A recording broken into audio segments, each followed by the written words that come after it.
ఉమామహేశ్వరరావు నా పేరు. కొమర్రాజు ఉమామహేశ్వరరావు. ఈ మా తెలుగు తల్లి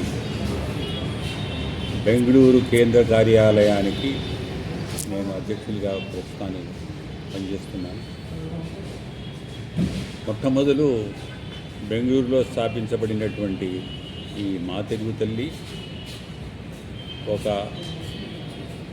ప్రత్యేకమైనటువంటి పేరు కలిగినటువంటి ఒక సంస్థ. దీని మూలకంగా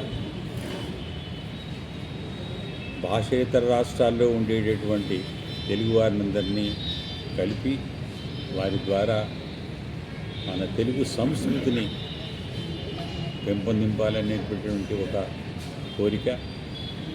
వారి ద్వారా అనేకమైనటువంటి సేవా కార్యక్రమాలు, ముఖ్యంగా తెలుగు భాషను అభివృద్ధి చేయటం, తెలుగు పాఠశాలల్లో ఉండేటటువంటి విద్యార్థులను ప్రోత్సహించటం, తర్వాత వేరే పనుల కోసం వచ్చినటువంటి ఈ లేబర్ వచ్చేటటువంటి వారికి కూడా ఆరోగ్య, విద్య, వసతి ఏర్పాటు కూడా చేయడానికి మా తెలుగు తల్లి సహాయం చేస్తున్నది.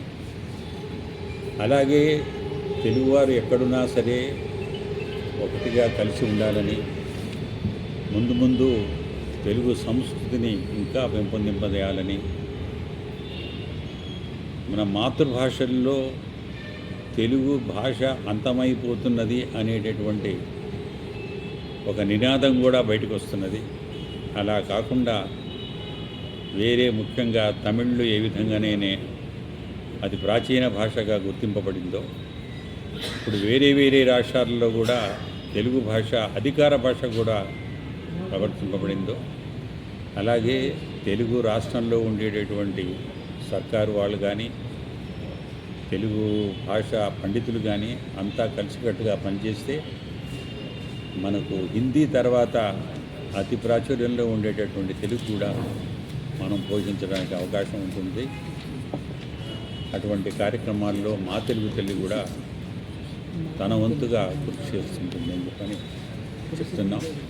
అందుకోసం అని చెప్పని జనవరి 2/1/2025 రోజున తెలుగు విశ్వవిద్యాలయం నాంపల్లి ప్రాంతంలో మా తెలుగు తల్లి మహోత్సవం అనేటటువంటి కార్యక్రమం పెట్టుకొని తెలుగు వారందరినీ కూడా చేసి తెలుగు భాషలో నిష్ణాతులైనటువంటి యొక్క పండితులను కానీ, కళాకారులను కానీ వాళ్ళకు సన్మానం కూడా చేయడం జరుగుతుంది.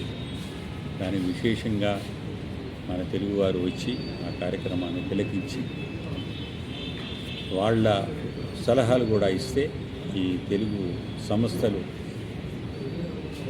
మనకు మంచిగా పోషింపబడతాయి, ప్రోత్సహించబడుతుంది. తెలుగు విశ్వవిద్యాలయం కూడా సహాయ సహకారాలు అందించాలి, గవర్నమెంట్ కూడా అందించినప్పుడు దేశ భాషలందు తెలుగు లెస్స అని గురిజాడ గారు ఏదైతే కలలు కన్నారో అది నిజంగానే లెస్స కావడానికి అవకాశం ఉంది. ఇటువంటి దానికి ఈ మన పత్రిక, తెలుగు పత్రికలన్నీ విశేషంగా దీన్ని ప్రచురిస్తాం అనుకుంటూ ధన్యవాదాలు.